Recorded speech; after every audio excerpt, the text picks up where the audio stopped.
Hey, hello everyone. This is Crow from crowscrapology.com, Crow's Crapology on Facebook, Crow's Crapology 2 on YouTube. You can go to all those places to see some of our information. Today we're going to talk about college football. It's my preseason top 25 poll. Everybody's putting them out, so I figured I'd put one out too.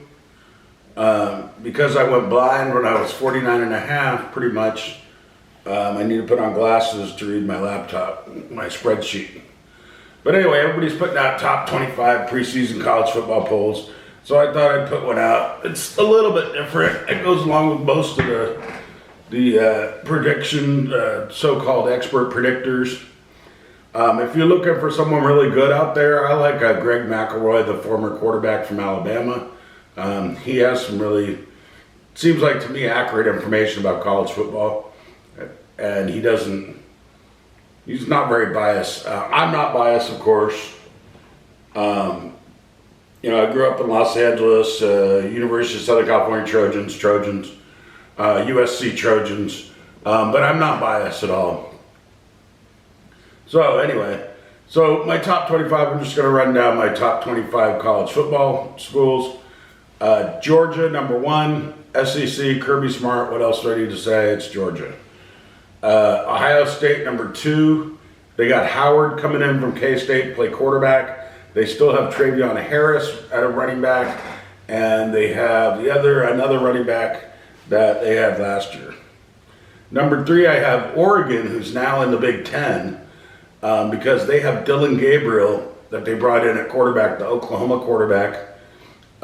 So with all the NIL money and free agency in college football, these quarterbacks move around and wide receivers and running backs and everything. So if you want to know what quarterback's playing at what college, it's kind of tough. You got to look it up and spend some time reading the starting lineups and stuff, because these quarterbacks switch schools almost every year. Texas, they have Ewers back at quarterback. He did not switch schools. They still have Steve Tequila Sarkisian, who appears to be a pretty good college football head coach now. So I got Texas number 5. So I got Georgia 1, Ohio State 2, Oregon 3, Texas 4. 5, I got Ole Miss, Dart's back at Mississippi. Lane Kiffin is just a really good college football coach. I know a lot of people don't like him, but if you look at his teams and you look at his records, he's a very successful football coach. So I like him. He's got Dart back at quarterback. They have most of the players back on defense, I believe.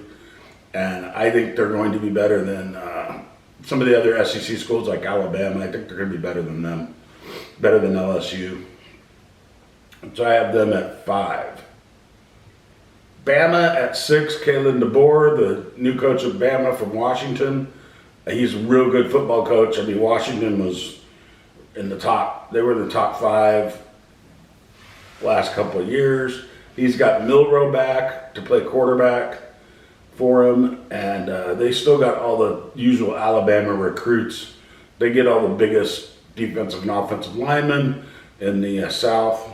So I got them there at 6. 7, I got Notre Dame. Doesn't matter what their record is, or they could be 6-6. They're making it into the college playoff because we know it's Notre Dame and their connections they have and whatever they do to make that happen. It happens. They'll be in the top 12.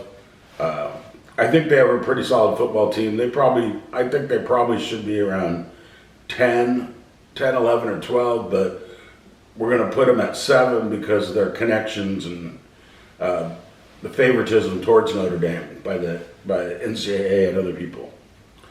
All right, at number 8, I got Missouri. They got their quarterback back, Cook. He's got his receivers coming back. They did lose their running back, but they have some other running backs that I think can fill in and do the job. They have most of their team back. I think they have the most starters back in the SEC. So Missouri should be a force again. I got Florida State at 9. They got DJ Uiagalelei, transfer from Oregon State, playing quarterback now. They lost Keon Coleman. one of the best receivers in college football, but they have a couple other receivers. They have other personnel. Florida State able to destroy Georgia Tech the first week. And at 10, I have the University of Tennessee Volunteers. Nico Emalula, he is a good quarterback. He's a real quarterback. They didn't have a real quarterback last year. They had Joe Milton, who should be playing tight end for the New England Patriots. And for some reason, they let him play quarterback in the preseason games. But Heupel can run his entire offense now because Nico's a real quarterback. He can run. He can read defenses better. And the defense is going to surprise you because this is going to be the most outstanding defense, maybe in the SEC and maybe in the country. They're really tough on defense. They got a lot of good recruits, and they made a lot of good progress. Right behind them, I have LSU. They still get big linemen out of Louisiana and out of the South. They got Newsmeyer back, the quarterback. He didn't start last year for Jaden Daniels, but he did get in some games when they were blowing teams out. He played the year before, too. So he's got experience back there. So I like LSU there at 11. At 12, I like Miami. Miami would not surprise me. They get in the college football playoff. They got Cameron Ward, the transfer quarterback from Washington State, who played at Incarnate Word before that. And they got the running back from Oregon State, Martinez, who was one of the best running backs in the Pac-12, which is now the Pac-2. Just Washington State and Oregon State. Which, kudos to them. Love them for staying in the Pac-2. They did a good thing there. Anyway, I got right behind Miami, I have Utah. They have Cam Rising back at quarterback. Whittingham always has a great defense. No matter what personnel he has, he can make a great defense out of it. One of the top defenses in the country. I think they win the Big 12. I don't think they have competition there with the Oklahoma State. And I don't know about too much else there in the Big 12. I think they win the Big 12, Utah. So I have Utah there. Behind them, I have Penn State. I think they're overrated. Most people have them in the top 10. I don't think they make the college football playoff. Franklin's an overrated coach, I think. I think they're just getting that ranking because they're Penn State, because Joe Paterno won for so many years. But they are a good football team, solid team. They will be respectable in the Big 10. I just don't think they get in the top 12. 15, Kansas State. Avery Johnson at quarterback. They have Kleinman back.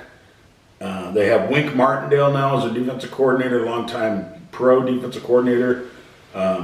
He was a defensive coordinator for the Detroit Lions for some years and for the Dallas Cowboys. He's going to build a pretty good defense there at Kansas State. And I like Kansas State. If they finished ahead of Penn State, I wouldn't be surprised, or LSU. Oklahoma State I have after them at 16. They have Ollie Gordon back, probably the best running back in college football. They have their quarterback back, Bauman. And they have a lot of starters returning, and they have Mike Gundy with the great hair and stuff. So, I mean, they've got to be in the top 20. They might be in who knows. Right after them, I have Oklahoma, from Norman, Oklahoma, right near them. I think Venable, their head coach, figures it out. They have a freshman quarterback, which I think is going to keep them out of the playoff. But I think partway through the season, the freshman quarterback will get it.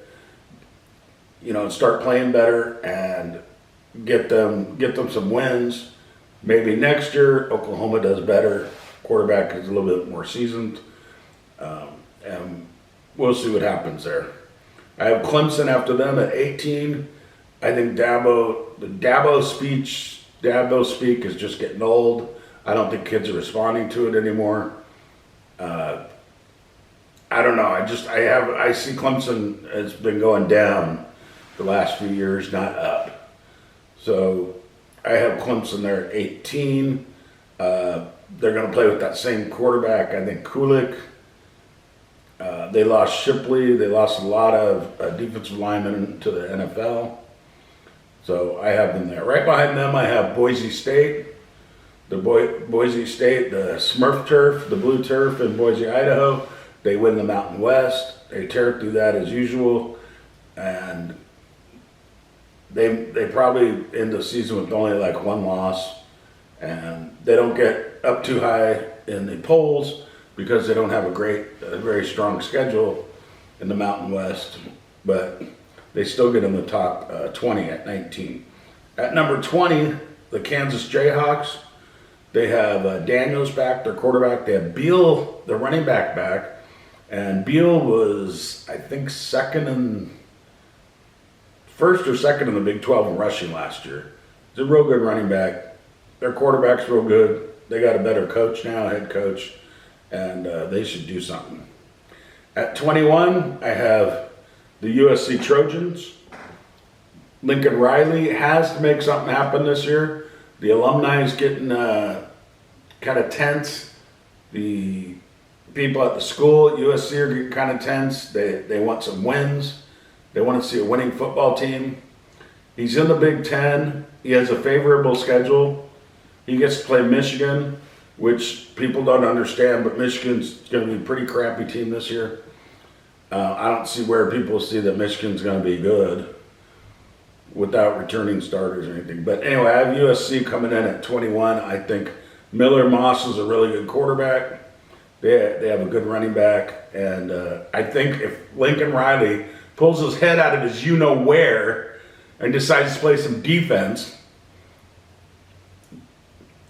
that USC will be okay in the Big Ten. If he doesn't play defense like last year and the year before, Lincoln Riley, I don't care about defense, we can outscore him, then yeah, he's going to get whacked.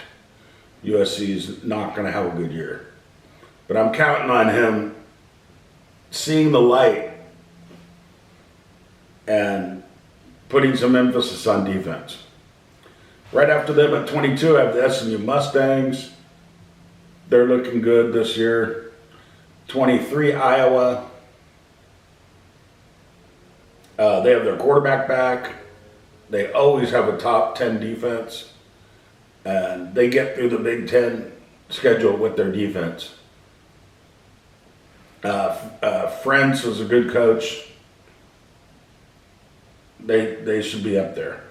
Arizona, I have at 24. They have their quarterback back. They have their leading receiver back.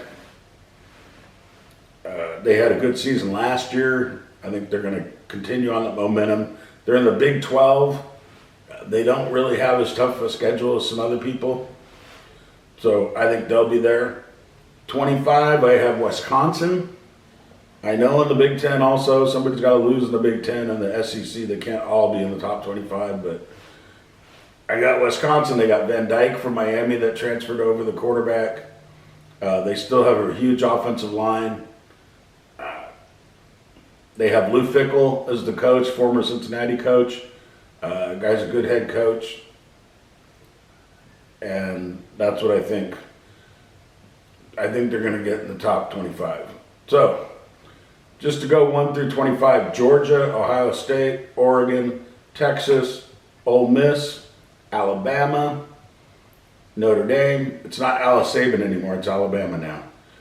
Notre Dame, Missouri, Florida State,